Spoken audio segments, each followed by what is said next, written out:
Hello and welcome to Uzreport World News, and my name is Bahram Gafarov. Uzbekistan has funneled huge funds towards innovations in science. However, these sectors are still lagging behind. President Shavkat Mirziyoyev harshly criticized the state of affairs in this direction during a meeting on December 3rd. 28 scientific organizations and 4 innovative technology parks have been created in Uzbekistan over the past 4 years. Salaries of scientists have tripled. Nevertheless, no significant changes have happened in the activities of more than 100 specialized organizations. The Ministry of Innovative Development has failed to create an integrated system and environment in which science and production could interact closely with each other. Despite the fact that millions of dollars were allocated from the budget for innovative development, only 51 projects worth some $2.7 million were formed. 33 research institutes of the Academy of Sciences received only 59 patents. What is the state of interaction between universities, research organizations, industries, and regions? Today, this issue is clearly on the agenda. Unfortunately, the interaction is not at the proper level, Mirziyoyev said. He also touched upon the cooperation between science and production and the formation of orders for scientific institutions. Over the past 2 years, Uzbekistan has imported $108 million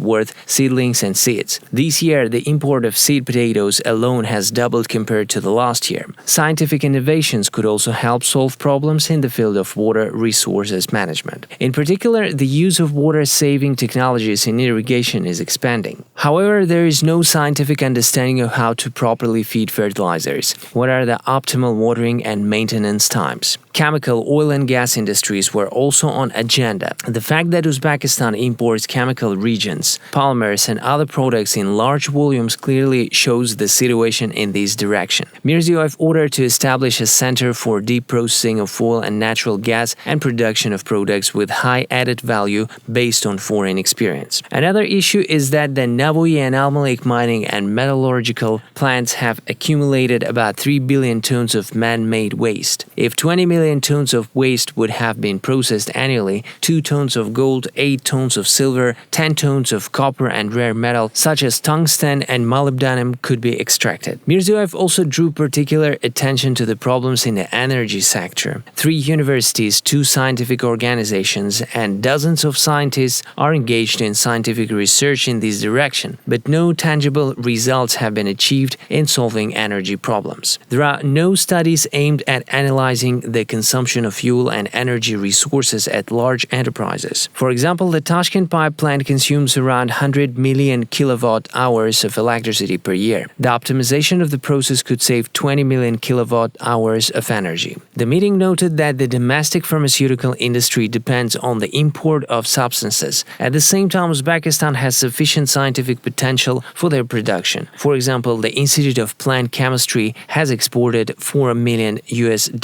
worth substances to Russia, the United States, and France over the past 2 years. Mirziyoyev instructed to create a special laboratory for the study of the composition and standardization of medicinal plants and a center for preclinical research and allocate grants to scientists. We need to understand one thing: without science, without innovation, we will never achieve our goals. We need to work not for reporting but for results, he said. The International Day of Persons with Disabilities is annually observed on 3rd December to promote their full and equal inclusion in all aspects of society and development. This year, the day was commemorated throughout the week of 30th November and 4th December in conjunction with the 13th session of the Conference of States Parties to the Convention on Rights of Persons with Disabilities. The event held on Thursday was organized by the Association of Disabled People of Uzbekistan. Exactly 1 year ago, on December 3, the International Day of Disabled People, we asked ourselves, why is it so difficult for people with disabilities to find decent jobs in Uzbekistan? The results of last year's UN research in Uzbekistan showed that people with disabilities are about 4 times less likely to find a job. Only 7.1% of men and women with disabilities aged 16 to 59 and 16 to 54 respectively were officially employed in 2019. However, only 5.8% 84% of people with disabilities were employed in rural areas. Women with disabilities are more vulnerable than men. 4.4% of women versus 8.9% of men were employed. John McGregor, head of the OSCE project coordinator in Uzbekistan, recalled that OSCE commitments in the sphere of the rights of persons with disabilities and referred to the 1991 Moscow document, in which participating states made a decision to ensure protection of the human rights of persons with disabilities and to take steps to ensure the equal opportunity of such persons to participate fully in the life of their society, among other things.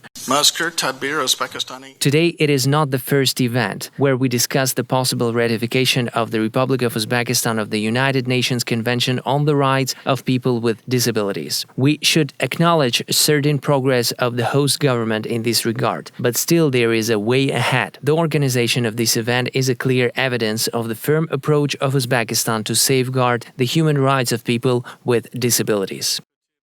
The International Press Club, held in Tashkent on Thursday, discussed freedom of speech and media. Addressing the event, Director of Agency for Information and Mass Communications, Asad Bekhojayev, said that state authorities are to blame for spreading unsubstantiated information. My colleague has more. During the pandemic, there were problems with timely coverage of accurate and reliable information. At that time, our organization promptly organized press conferences of state bodies and provided broadcasting of these conferences on non-state TV channels. The speed and responsiveness of government agencies are of great importance in the dissemination of information. In most cases, we accuse journalists and bloggers of publishing unsubstantiated information. And in my opinion, this is the fault of state bodies that do not respond promptly when unfounded information appears. Helena Fraser, UN resident coordinator in Uzbekistan, in her address welcomed progress in Uzbekistan over the last 4 years. Journalists and bloggers are asking more searching questions, raising previously taboo subjects, undertaking investigations into challenges. She mentioned recommendations pertaining to freedom of expression in Uzbekistan made by UNHRC, including need to ensure any restrictions comply with Article 19 of CCPR, aiming to guarantee protection of independent journalists, government critics and human rights defenders. Uzreport TV journalist Gulnoza Husanova urged heads of state agencies to understand that journalists are not their enemies. She said journalists want to live in a developed country. If we don't raise issues, this issue will never be resolved. Of course, some officials may not be happy if we criticize them, but there is no way back, she said. The public education system of Uzbekistan has seen shortage worth $21 million following the results of 11 months. Nearly $7 million were embezzled and misappropriated. This was reported by the Ministry of Public Education as part of an International Anti-Corruption Day. Summing up, we can say that there is a deficit worth $21 million following the results of 11 months of this year. The shortage worth around $7 million is related to wages. This amount is not small, indeed an astronomical number. But I would like to draw your attention to the fact that if the owner of a budget of billions of dollars makes a mistake of 1%, this will be a huge amount. This is certainly wrong. We shouldn't have allowed this to happen. Each state organization, including the Ministry of Public Education, should create a transparent system for hiring staff. From now on, employees will be hired on the basis of an open competition. Vacancies will be posted on the official website of each department. Drinking water issue today remains one of the most relevant. Uzbekistan's drinking water reserves, the qualification level of specialists engaged in the sphere, were on the agenda of a conference organized by Hydrogeology Committee. Improving the quality of drinking water is one of the main tasks for us. Water makes up about 71% of the Earth's surface, of which 97% is salty, not drinkable, and only 3% is fresh water. If in 2020 there are 750 cubic meters of water per capita, then by 2050 this figure will decrease to 450 cubic meters. In 30 years, 3 out of 4 countries will start running out of water. Today, 2.2 billion people have access to clean drinking water. However, it is worth noting that every year 297,000 children aged under 5 die from drinking low-quality water. Benefits and preferences for hotels will be extended until the end of 2021.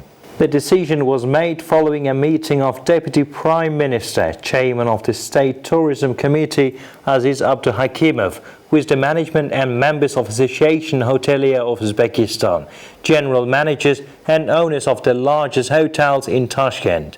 Farangiz Abdullayeva, chair of the association, made a proposal to extend benefits in order to support revenues in the sphere and prevent jobs from cutting. According to experts, if hearing disorders are detected in newly born babies on the 3rd or 5th day, on the 15th or 30th day, it's necessary to conduct a deep examination and take the necessary measures.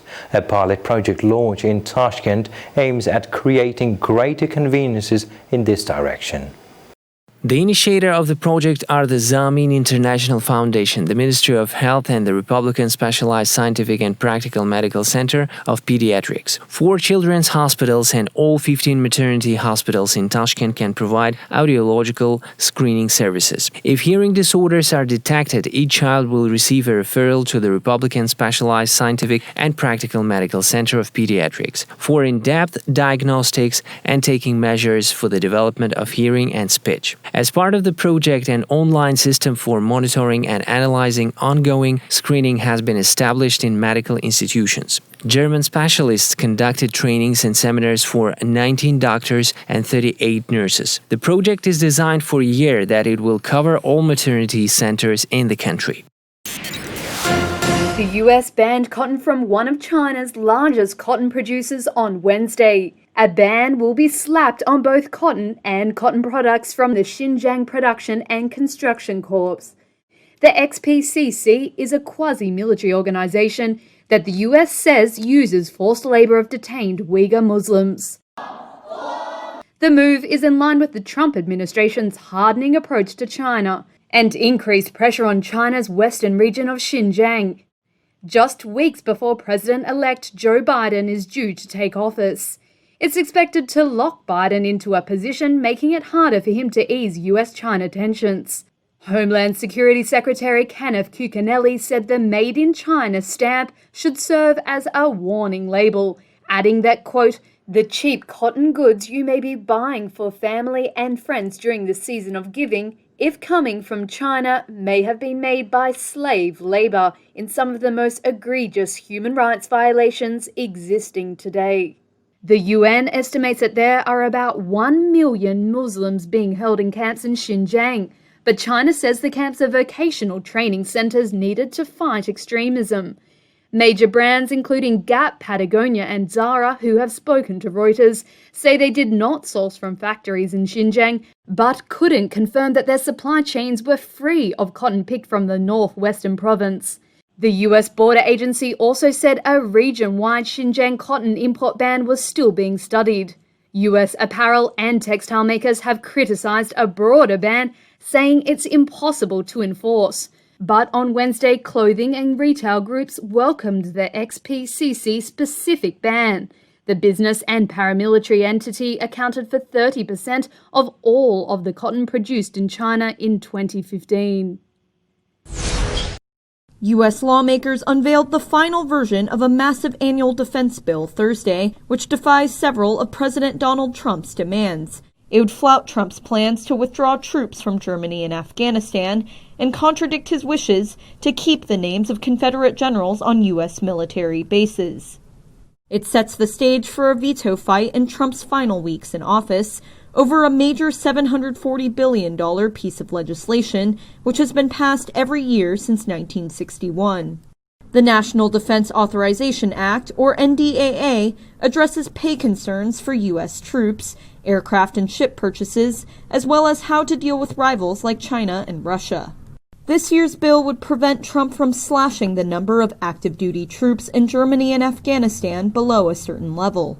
Trump had also vowed to veto the bill because of a provision to strip the names of Confederate leaders from U.S. military bases, which passed with both Republican and Democrat support. And already this week, he'd insisted he will veto if the NDAA does not repeal legal protections for big tech companies like Facebook and Twitter, which he accuses of stifling conservative voices. The final bill did not include such a provision, as lawmakers said it has nothing to do with the military and should not be used to stop an important defense bill. Committee aides say they expect the House will pass the bill early next week, sending it to the Senate before going to Trump. They say it will be difficult to override a veto, with Congress in session only until the end of the year. Bangladesh has started moving Rohingya families from a port near its border with Myanmar to a remote island in the Bay of Bengal. Some 1,600 refugees were relocated on Friday in naval vessels, despite complaints by human rights groups that they were being coerced. Bhashan Char is a flood-prone island that emerged from the sea just 20 years ago. But Bangladesh's government says some Rohingya must be taken there to ease overcrowding in refugee camps. 2 Rohingya being located told Reuters that their names appeared on lists compiled by government-appointed local leaders without their consent, while an 18-year-old woman said her husband had put their names on a list thinking it was for food rations. The Rohingya are a Muslim minority group which fled Myanmar for Bangladesh following a military-led crackdown in 2017. The UN has accused Myanmar of having a genocidal intent, but the government there says its forces were targeting militants. Now there are more than 1 million Rohingya living in crowded, squalid conditions in Bangladesh's refugee camps, where they're at risk of getting diseases. The bottom line is, if we don't act now, our hospital system will be overwhelmed. If we don't act now, we'll continue to see a death rate climb.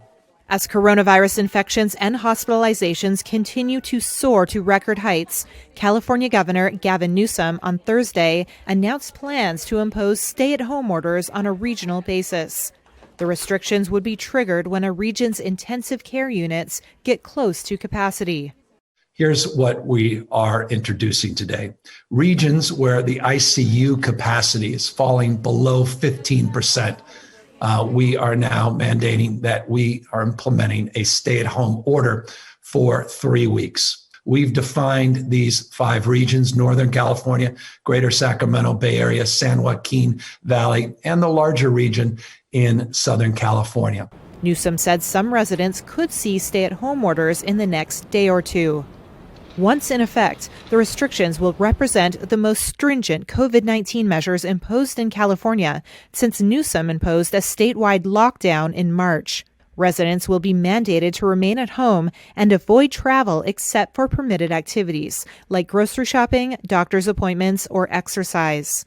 Restaurants will be closed except for takeout and pickup service, while bars, breweries, and distilleries will be shuttered altogether, along with fitness centers, hair salons, barbershops, casinos, and nail parlors.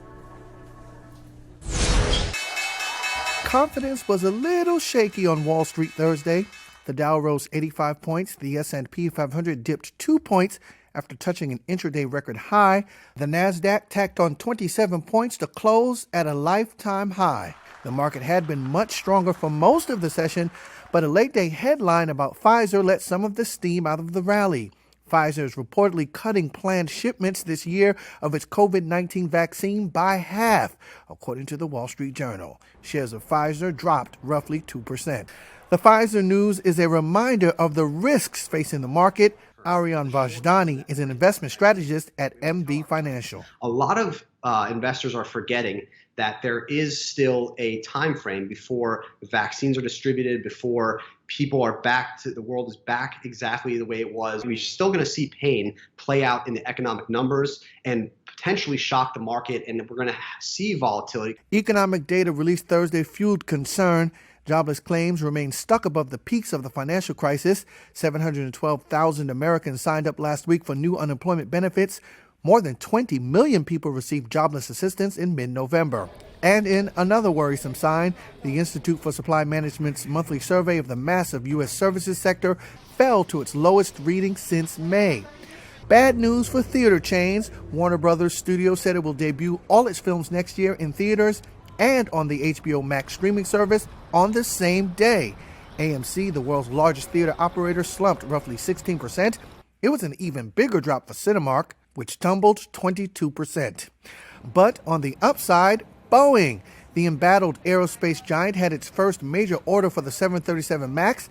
since the plane was grounded 20 months ago due to 2 fatal crashes. Boeing shares rallied roughly 6%. Spirit Aerosystems, a major Boeing supplier, jumped 7.5%. Oil prices jumped around 2% on Friday, heading for a 5th week of gains. It comes as major producers agreed on a compromise to continue some cuts to production. They've been trying to find a way to cope with coronavirus hit demand. Although the cuts fell short of expectations, the market took it as good news. Brent was up 1.9% in early deals. West Texas Intermediate rose 1.6%, having risen nearly 1% in the previous session.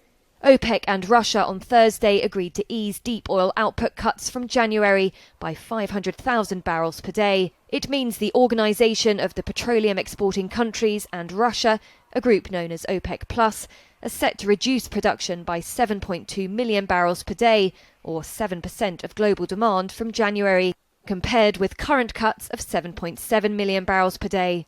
In a report after the decision, though, Goldman Sachs said the move reinforces our conviction in a steady and sustainable rally in oil prices through 2021. Also supporting prices on Friday, a bipartisan $908 billion aid plan gained momentum in the U.S. Congress on Thursday.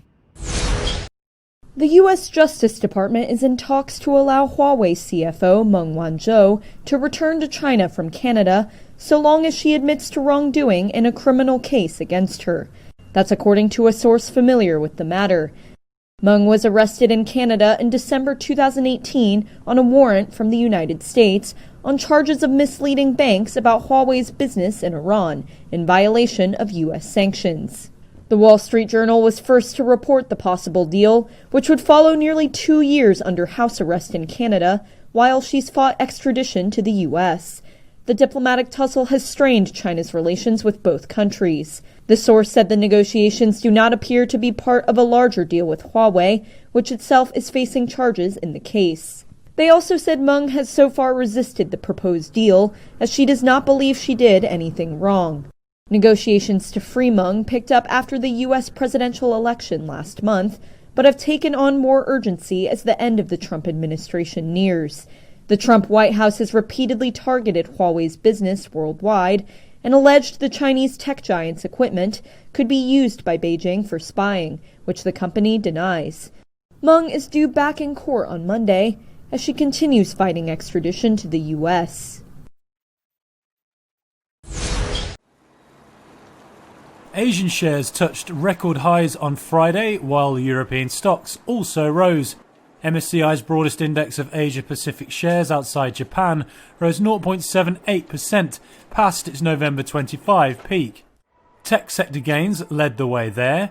Shares in two of the world's largest memory chip makers, South Korea's Samsung and SK Hynix, rose to record highs due to a positive outlook for the sector.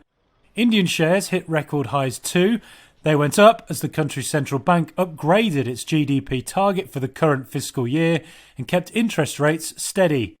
Investor sentiment was also up due to signs a large US economic stimulus package could soon be on the way.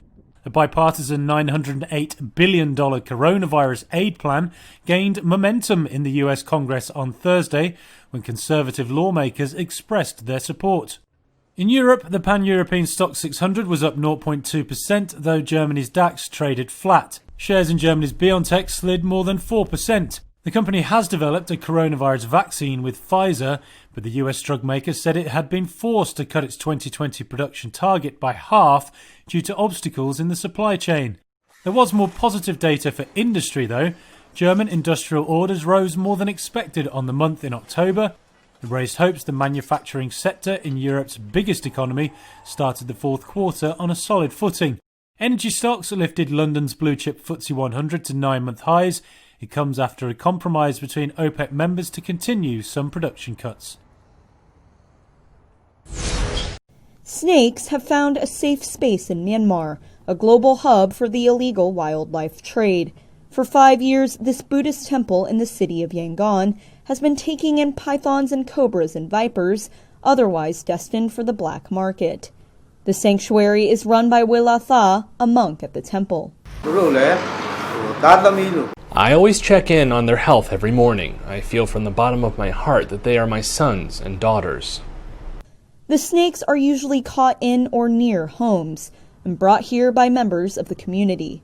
According to Buddhist beliefs, saving a life will earn them merit, though Wilatha's mission has an environmental angle as well. If I don't save these snakes and shelter them here, the snakes will be sold off in the black market. If so, the python would be extinct in Myanmar in the future. I believe that losing even one animal species will cause problems with nature. Even though we don't know specifically about their benefit to nature, the species are helping our environment. Conservationists say snakes are often smuggled to neighboring countries like China and Thailand, where they're eaten or used to make traditional medicine. The International Union for Conservation of Nature has sounded the alarm about their shrinking numbers, listing the Burmese python as vulnerable in Southeast Asia. Wilatha has made it part of his job to get the residents of his sanctuary back to the wild. Working with the Forest Authority, he releases those he feels are ready, hoping they are never caught again. So far, these were the latest news for today. Goodbye, take care.